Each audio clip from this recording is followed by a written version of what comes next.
Hi everyone, and to all my supportive friends, silent viewers, good afternoon po sa lahat at sa manonood pa lang po, maraming salamat po. Ito guys, andito po tayo sa Kanmon Bridge. Ito po ang bridge na to guys ay suspension bridge ng Kyushu Fukuoka at Shimonoseki. Ito po guys, ang biyahe nga pala natin today is papunta po tayo sa Shimonoseki Fishing Park. Ito po guys, ay galing po ako sa work at sinundo lang po ako para po mag-fishing today.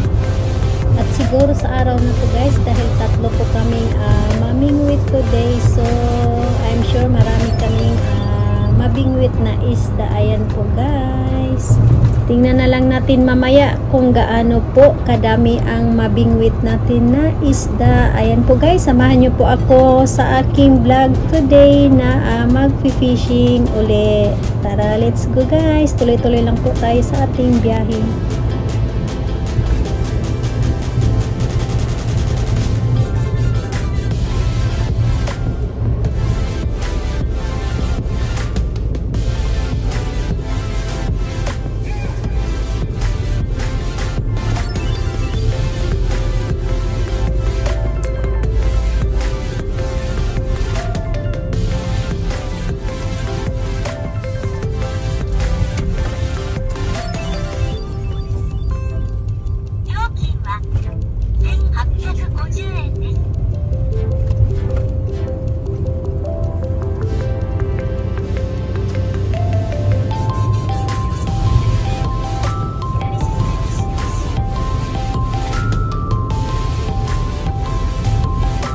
At ito guys, natatanaw na natin ang dagat at tuwing pupunta po kami sa area kung saan po kami mag-fishing, ayan, tinitingnan na po namin ang lugar kung marami ba ang nag-fishing. Ayan po guys, makikita na rin natin sa bandang left side kung saan po tayo mag-fishing. Ayan po guys, ang spot kung saan po tayo pupunta mamaya at malapit na tayong makarating sa lugar kung saan po tayo mamingwit ng isda.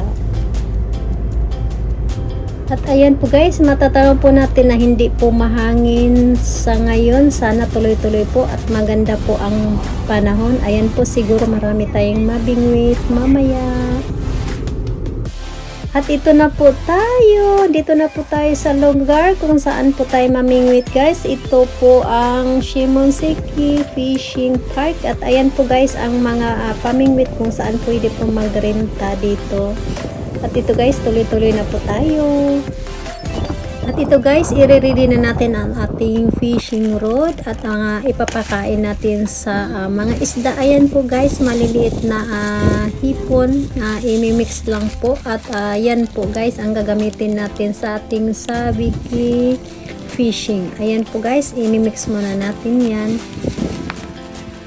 Ayan po guys, dahil tatlo po kaming mamingwit today, so dinamihan po yung ipapakain natin sa isda para po hindi maubusan. Ayan po guys, naka-frozen pa po yan kanina, medyo malamig-lamig kaya sabi niya masakit daw sa kamay. Ayan po guys, at malapit na tayong mag-start mag-fishing. Ayan po, nakamix na po at ito, mag-start na tayong mamingwit. At ayan guys, paglapag pa lang ng aming fishing rod, ayan, nakabingwit agad ng Thai fish. At ito naman yung aji guys. Ayan po, apat po sila sabay-sabay. Di ba nakakatuwa? Nakabingwit agad.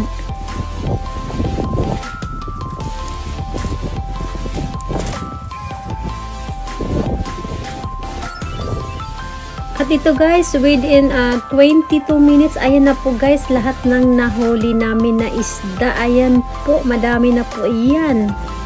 At ito guys, habang nag-aantay ako na makabingwit ulit, tinitingnan ko po yung mga seabird at kagandahan po sa lugar na to guys. Ang ganda po talaga ng panahon sa araw na to. Ayan po guys, ang bundok, kukulay orange, nagalo-halo na po siya guys. Ang ganda po tingnan, nakaka-relax talaga mag-fishing dito.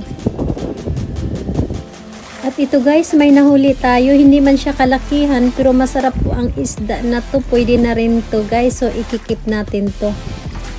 At may sumunod guys, ang laki niya, as in ang laki. Paghila ko ng fishing rod ko, napakabigat. Ayan pala nang nahuli ko guys. Kumagat siya sa nabingwit ko kanina na maliit na isda at hindi ko pinakawalan. Ayan, kinain niya. Ayan, tuloy nahuli siya guys. Diba nakakatuwa, ang laki po talaga niyan guys, pero yung ulo niya matinik.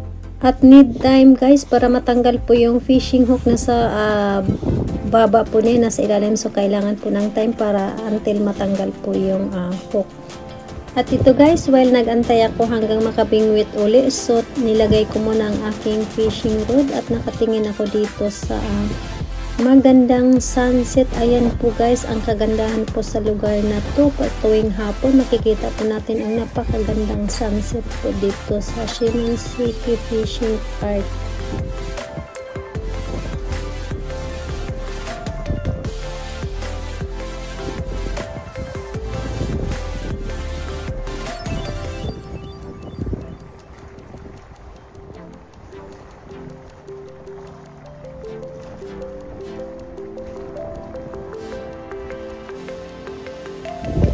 At ito guys, after 30 minutes, ito na po lahat ang nahuli natin sa ngayon. Ayan po, madami na po tayong nahuli guys.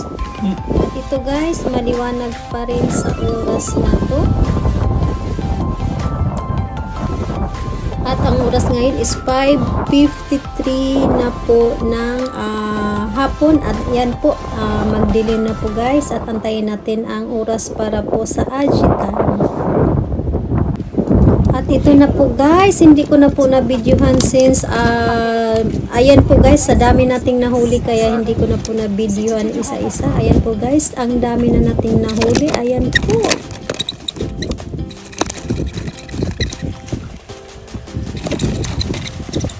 Tapos tayo mag-fishing at almost 3 hours. Ayan po ang nabingwit natin guys. At ayan po, ang laki ng saba. Ako po nakabingwit yan. Ayan po guys, ang nakuha na isda tonight. Ayan po kasi hanggang 8 lang kasi dito guys. Tapos mag-start ng 7:50. So kailangan na natin umalis. Ayan po guys. At ang cover nito ay lumipad. Ito ang dala namin guys kasi nga magaan siya pero nilipad ng hangin ang cover, so mga mo isda kayo sa loob ng sasakyan. Ayan guys.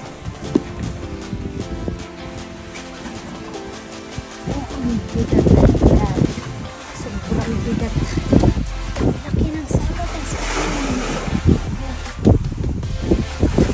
Uwi na tayo at ang oras ngayon is 7:40. Ayan po. Kasi sabi, iba kasi yung staff ko naghahalangan siya kanina.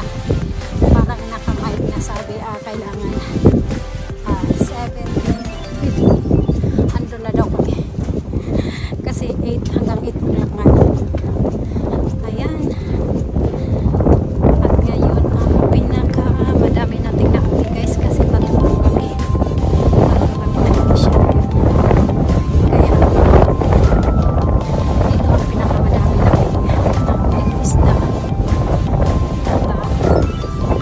Siguro hindi na makasya sa kasi mga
pamingwit. Ayan.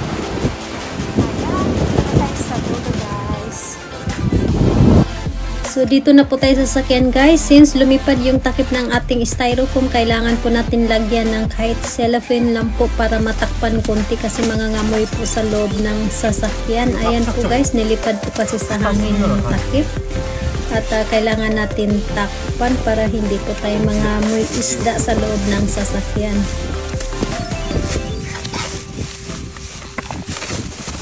At ito guys, dito na ulit tayo sa highway at on the way na po tayo para makabalik po ng bahay. Ito po guys, at ito na naman tayo ulit sa Canmon Bridge guys. Ayan po, ito po ang bridge kung saan po tayo laging dumadaan sa tuwing tayo po ay pupunta sa Shimonoseki Fishing Park. Ayan po guys, tuloy-tuloy po tayo sa ating biyahe.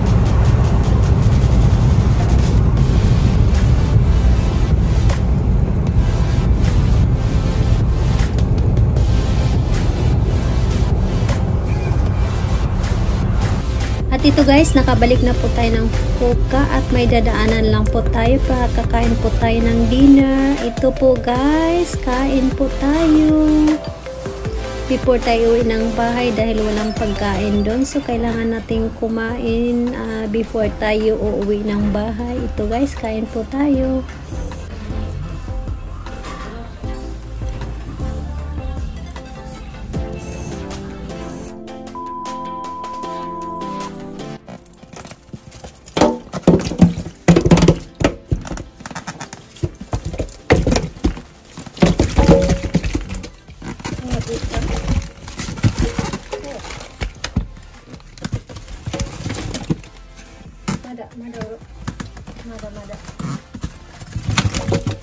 Mada atay ito.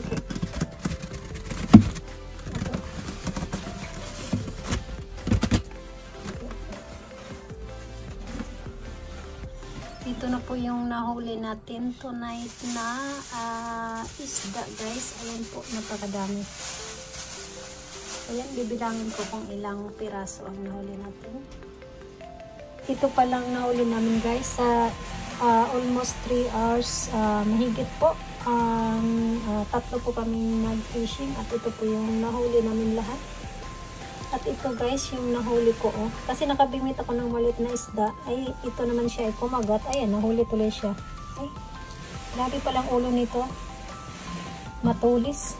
Ayan po siya guys.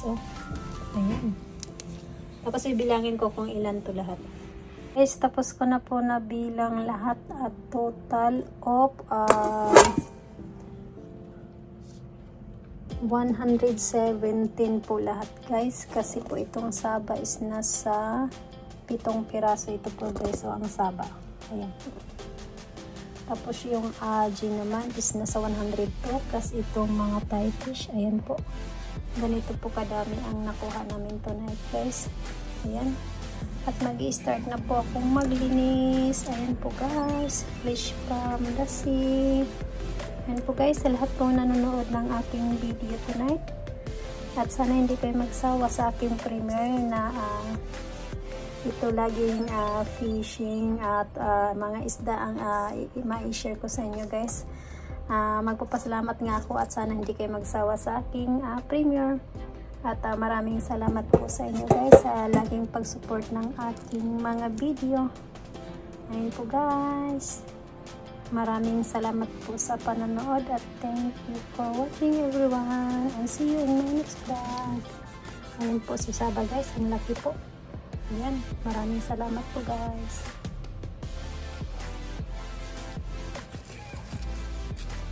At ito ang pinaka malaki. Ayan po guys. Ayan po. Ayan po. Ayan po siya guys, ang pinaka malaki. Ayan po guys.